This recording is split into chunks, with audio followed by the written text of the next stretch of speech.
नई टेक्नोलॉजी आती है, लेकिन महिलाओं के नसीब बहुत बहुत आखिर में आती है।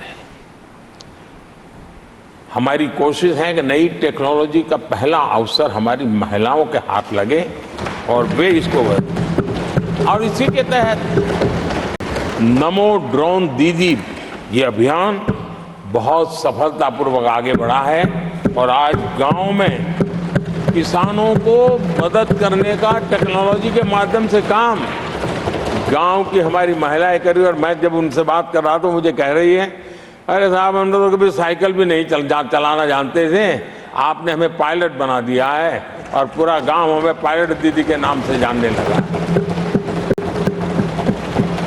और इस गरिमापूर्ण बात उनके जीवन में आगे बढ़ने के लिए बहुत बड़ी ताकत बन जाता है, एक बहुत बड़ा ड्राइविंग फोर्स बन जाता है।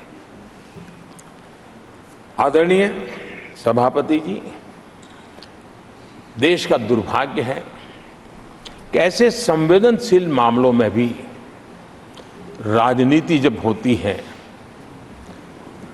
तब देशवासियों को, विशेषकर महिलाओं को अकल्प पीड़ा होती है।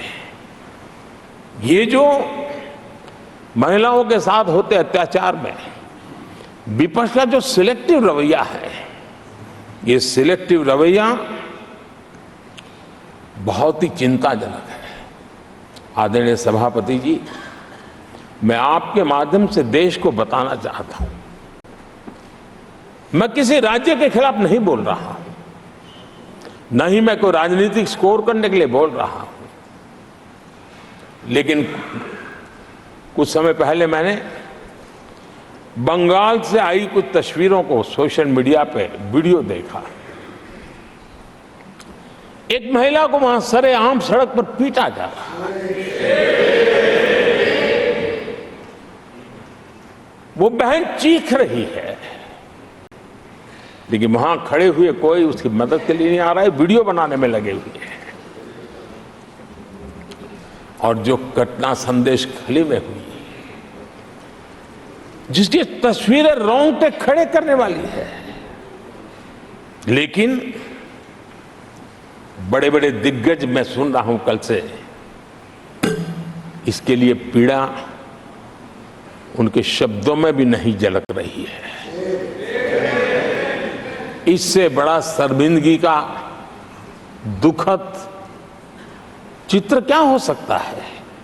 और जो अपने आप को बहुत बड़े प्रगतिशील नारी नेता मानते हैं, वो भी मुंह पे ताले लगा करके बैठ गए, क्योंकि संबंध उनके राजनीतिक जीवन से जुड़े किसी दल से है या उस राज्य से है, और इसलिए आप महिलाओं पर हो रही पीड़ा को चुपचाप हो जाए।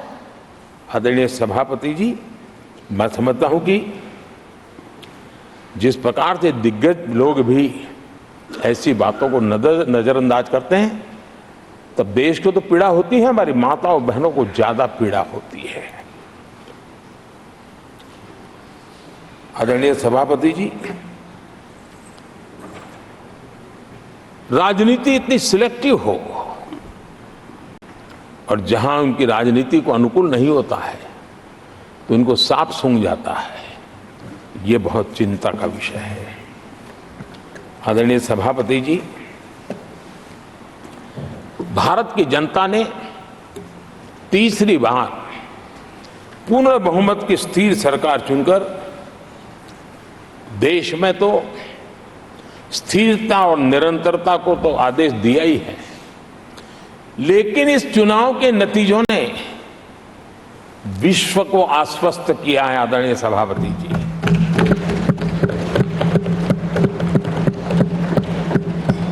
और इस नतीजों के कारण भारत विश्व भर के निवेशकों के लिए एक बहुत बड़ा आकर्षण का केंद्र बनकर के उभर रहा है। इफ्स और बट्स का समय पूरा हो चुका और भारत में विदेश का निवेश भारत के नौजवानों के लिए रोजगार के नए अवसर लेके आता है, भारत के युवाओं की टैलेंट को विश्व के मंच पर ले जाने का एक अवसर बन जाता है।